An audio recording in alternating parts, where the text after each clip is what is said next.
A single red high heel dangles from my fingertip like a drop of blood about to fall. The bedroom mirror catches the glow of one lamp, casting my shadow across the wall in a silhouette that no longer feels like mine. My pulse is a drumline in my ears. I whisper to the glass, 1 week, Alex. Just 1 week. But the mirror already knows I'm lying. My name is Alex Rivera, 29. Junior art director at Vantage Creative, downtown Seattle. By day, I'm the guy who pitches mood boards, charms clients, and guards my oat milk latte from the intern. By night. Night has its own wardrobe. 3 years ago, I was just another burnt-out creative drowning in deadlines and a breakup that ended with a post-it on the fridge, I need someone who's actually here. That night, drunk on cheap rosé, I ordered a midnight blue silk slip dress. Size medium. Fake name, Alexandra. The package arrived while I was at work. I sprinted home, heart jackhammering, and locked every deadbolt. The dress slid over my skin like cool water. The person staring back wasn't me. But for the first time in months, I wasn't numb. I was alive. That was the gateway drug. 1 dress became 5. 5 became a hidden rack behind winter coats. Heels followed, pleasers, slingbacks, patent leather that pinched in all the right ways. Then makeup, a Sephora cart abandoned at 2 a.m. because the total made me dizzy. I learned contouring from muted YouTube tutorials so the neighbors wouldn't hear. I practiced walking in 4-inch stilettos on the bath mat to muffle the clicks. I became fluent in a language no one at the office knew I spoke. My girlfriend Isabella thinks my late nights are client calls. She's a pediatric nurse, 12-hour shifts, always smelling faintly of antiseptic and vanilla hand lotion. We've been together 8 months. She's the first person who's ever made home feel like a person, not a place. Which is why this secret sits in my throat like a thorn every time she kisses me goodnight. Our apartment is a 3rd-floor walk-up in Capitol Hill. Exposed brick, too many plants, a balcony overlooking an alley where raccoons hold nightly parliament. Isabella's half is color-coded scrubs and medical journals. Mine is sketchbooks, empty coffee cups, and a locked cedar chest under the bed that holds Alexandra's entire universe. Tonight, the chest is open. The red heel in my hand is part of a set, Louboutin knockoffs I splurged on after a bonus. Isabella left this morning for a rare 4-day nursing conference in Portland. She gave me a sleepy kiss and a promise to FaceTime tomorrow. 4 days. 9 to 6 hours. The longest we've ever been apart since moving in. I set the heel down. My phone buzzes. Isabella, text landed safe. Miss you already. Don't let the raccoons unionize without me. Red heart hash. I send back a heart, then stare at the open chest. Inside, the midnight blue slip, a burnt honey wig, a makeup case the size of a briefcase. And folded on top, like a dare, the dress I've never worn outside these walls, a crimson wrap dress with a slit that climbs to dangerous territory. The plan forms before I can talk myself out of it. 1 week. 7 dresses. 7 versions of Alexandra. No half measures. I'll document it, photos, voice memos, maybe a private vlog I'll delete the second Isabella's key turns in the lock. Proof that I can be her without the world ending. I start with the wig. The burnt honey strands brush my shoulders as I pin my own hair flat. The mirror flickers, Alex becomes a stranger mid-transition. Foundation next. I blend until my 5 o'clock shadow vanishes. Eyeliner wings sharp enough to cut glass. Lipstick the same red as the dress. My hands don't shake. They know this ritual better than prayer. The dress whispers up my legs. The slit parts like theater curtains. I step into the heels, 4 inches, ankle straps, the click of the buckle final as a gavel. The full-length mirror on the closet door delivers the verdict. Alexandra stares back, cheeks flushed, eyes wide with something between terror and triumph. I take the first photo. Timer set. Balcony door cracked for the city lights. 1 hand on hip, 1 foot forward to lengthen the leg. The shutter clicks. My heartbeat sinks with the traffic below. Night 1 ends at 3 a.m. with smudged lipstick and sore calves. I hang the dress like evidence, scrub my face raw, and slide into bed wearing Isabella's oversized UW hoodie that still smells like her. Sleep doesn't come easy. I dream of raccoons wearing nurse clogs, marching in formation. Morning is cruel. The wig cap left indentations on my scalp. My feet throb. But the photo on my phone, that photo, makes me catch my breath. Alexandra looks fearless. I crop out the balcony railing, add a filter that warms the skin, and save it to a hidden album titled Research. Work is a blur of Zoom calls and passive-aggressive Slack threads. My boss, Marisol, drops a bomb at 4:57 p.m. Emergency pitch tomorrow for a luxury lingerie brand. Theme: unapologetic intimacy. The irony is a sledgehammer. I volunteer to mock up mood boards. Anything to stay late, to keep the office empty. I'm home by 9. The cedar chest calls. Tonight's dress is emerald satin, off the shoulder, T-length. I pair it with nude pumps and the wig styled in loose waves. The transformation is faster now, muscle memory. I set up my ring light in the living room, phone on tripod. I record a 30-second clip, spinning slowly, the skirt flaring like a bell. Alexandra, on camera, voice soft, testing. Day 1. No one knows. No one can know. But God, it feels like breathing. I watch the playback twice. My voice is higher, breathier, but it's mine. I save the clip to an encrypted drive. Isabella FaceTimes at 10:30. I'm in boxers and a t-shirt, face scrubbed clean, heart sprinting. Isabella, pixelated, hotel bed behind her. You look flushed. Everything okay? Alex, forcing a yawn. Just pulled an all-nighter for tomorrow's pitch. Miss you. She blows a kiss. I pretend I don't notice the emerald satin peeking from the laundry basket in the background. The pitch goes sideways. The client wants edgier. Marisol volunteers me to live the brand for a day of guerrilla research. Translation: wear their sample lingerie under my clothes and photograph real women's reactions in Pike Place Market. I laugh until I realize she's serious. I spend lunch in the office bathroom stuffing silk and lace into my messenger bag. The samples are gorgeous, black mesh, rose gold hardware. Size medium. They fit Alexandra, not Alex. I lock myself in a stall, strip to my skin, and slide into a bralette and high-waisted briefs. The lace scratches. My reflection in the phone screen is a fever dream. Back at my desk I'm hyper-aware of every breath. The underwire digs. The thong rides. I pitch concepts while calculating how many layers I'd need to hide this if someone hugged me. Marisol loves the boards. Books me for a follow-up photoshoot Saturday. Isabella comes home Sunday morning. I text her a lie about a work retreat in Tacoma. She sends back a thumbs up and a voice note that cracks my chest open. Can't wait to tackle you when I get home. That night I wear the lingerie under a charcoal sheath dress. The wig is pinned in an updo. I cook pasta one-handed while practicing a runway walk between the fridge and the stove. The heels are patent black, 5 inches. My ankles wobble. I catch the counter, sauce splatters the hem. I laugh, actually laugh, until tears blur the mascara. I film myself cleaning the stain on my knees, dress riding up, voiceover breathy. Day 2. I'm wearing tomorrow's paycheck against my skin and I've never felt richer. The photoshoot is at a rooftop bar in Belltown. The client flew in a model from LA, 6 feet of legs and cheekbones.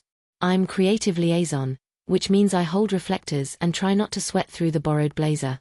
The model, Zara, clocks me immediately. Zara, low, over the hum of the wind machine. Nice lace. Agent provocateur? I freeze. She winks, adjusts her pose. The photographer doesn't notice. I spend the afternoon convinced my secret is tattooed on my forehead. Home by midnight. Isabella's latest text, conference extended 1 day. Home Monday latest. Love you. Relief and panic duke it out in my ribcage. 1 extra day. 1 more dress. I choose white, virgin bride vibes, ironic as hell. The dress is backless, held together by wishes and a prayer. I glue on rhinestone lashes that catch the light like disco balls. The wig is platinum, pin straight. I look like a ghost of someone's fantasy. I set up the camera on the balcony. City lights behind me, traffic a river of red and white. I record a monologue to the skyline. Alexandra, voice cracking. Day 3. I'm standing on the edge of everything. 1 wrong step and I fall. But God, the view. A gust of wind snatches the wig. It tumbles over the railing, a blonde comet disappearing into the alley. I watch it go, stunned. My real hair, short, dark, sweaty, sticks to my forehead. The dress feels suddenly childish. I hit stop on the recording. The balcony door slams behind me. I don't sleep. I sit on the kitchen floor in the white dress, eating cereal straight from the box, staring at the cedar chest like it might bite. Saturday. No work. No Isabella. The wig is gone, probably in a raccoon's nest by now. I order a rush replacement from a wig shop in the International District. The shop owner, a grandmother with a smoker's rasp, doesn't blink when I pay cash and refuse a bag. New wig, chestnut curls. I pair it with a mustard yellow midi dress, cinched waist, sleeves that flutter when I move. I look like a 1970s flight attendant who moonlights as a spy. The heels are chunky platforms, easier on the arches. I need stable today. I do something reckless. I leave the apartment. Not far, just the corner store for oat milk and wine. The cashier, a college kid with a man bun, does a double take but says nothing. I float home on adrenaline and cheap Cabernet. That night I cook dinner for one, risotto, because stirring is therapy. I set the table for two out of habit. Isabella's chair is empty. I film myself toasting the void. Alexandra, raising glass. To secrets. May they stay buried until we're ready to dig. The risotto burns. I eat it anyway. Sunday. Isabella's flight lands tomorrow at 9:17 a.m. I have 24 hours to erase Alexandra, scrub the evidence, become Alex again. But the cedar chest is a black hole. Every dress I fold pulls me deeper. I wear the original midnight blue slip, the gateway drug. No wig. My own hair slicked back with gel. Bare feet. I look like a boy playing dress-up in his sister's clothes. The mirror doesn't lie, I'm both and neither. I start cleaning. Makeup wipes leave grey streaks on cotton pads. Heels clack into their boxes like prisoners returning to cells.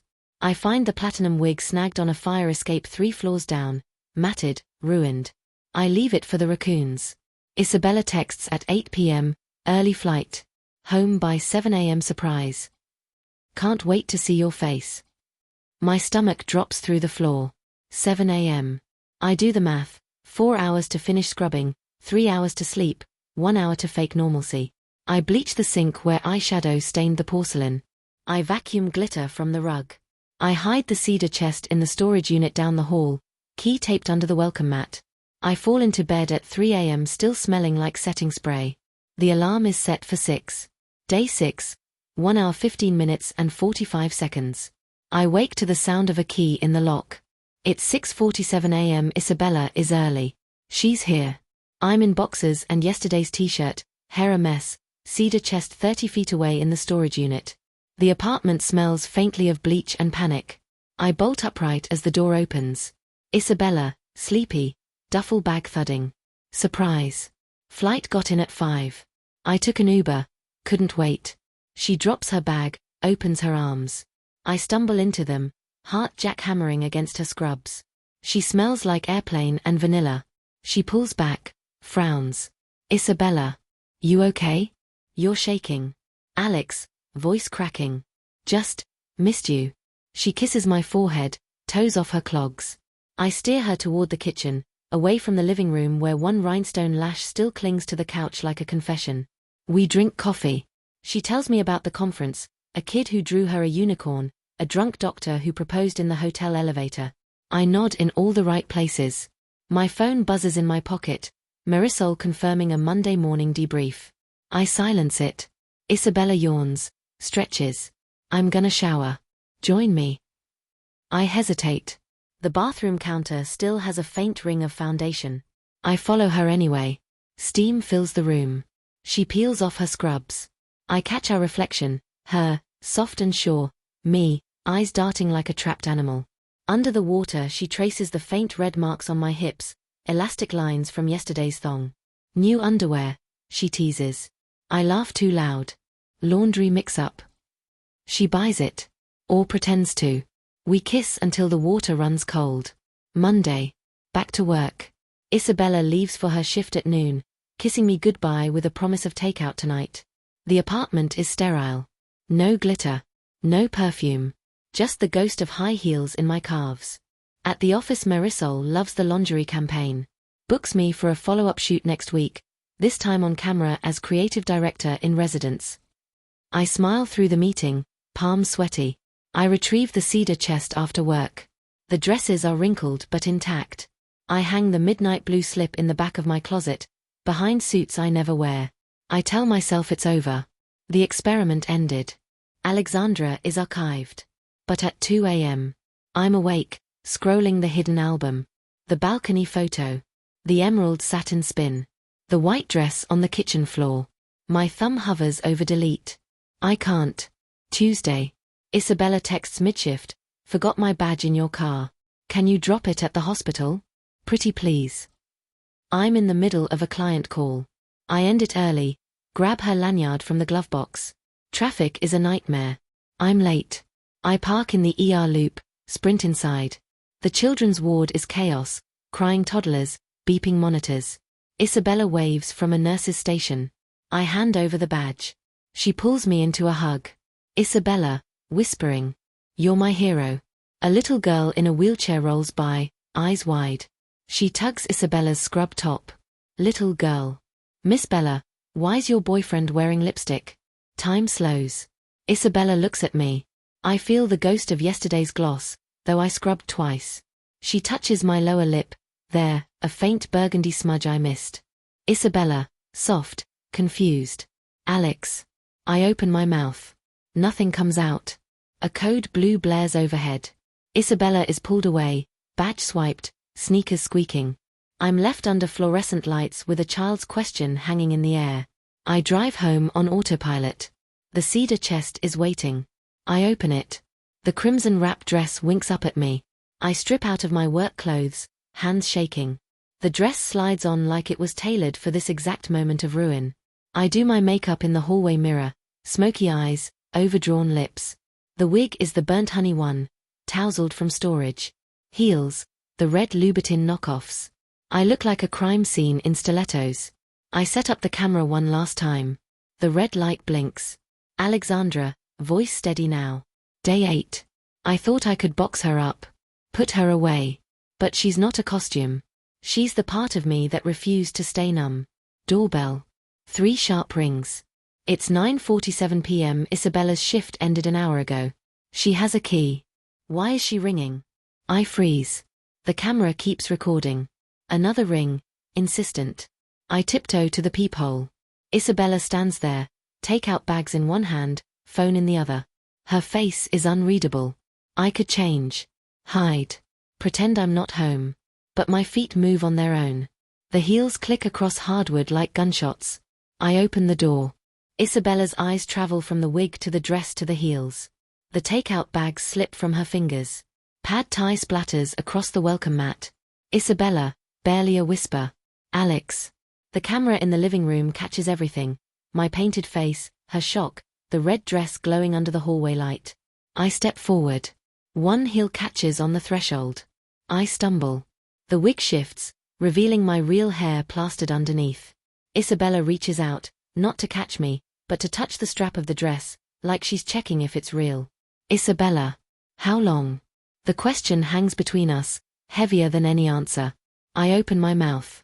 The camera's red light blinks. The raccoons in the alley start their nightly riot.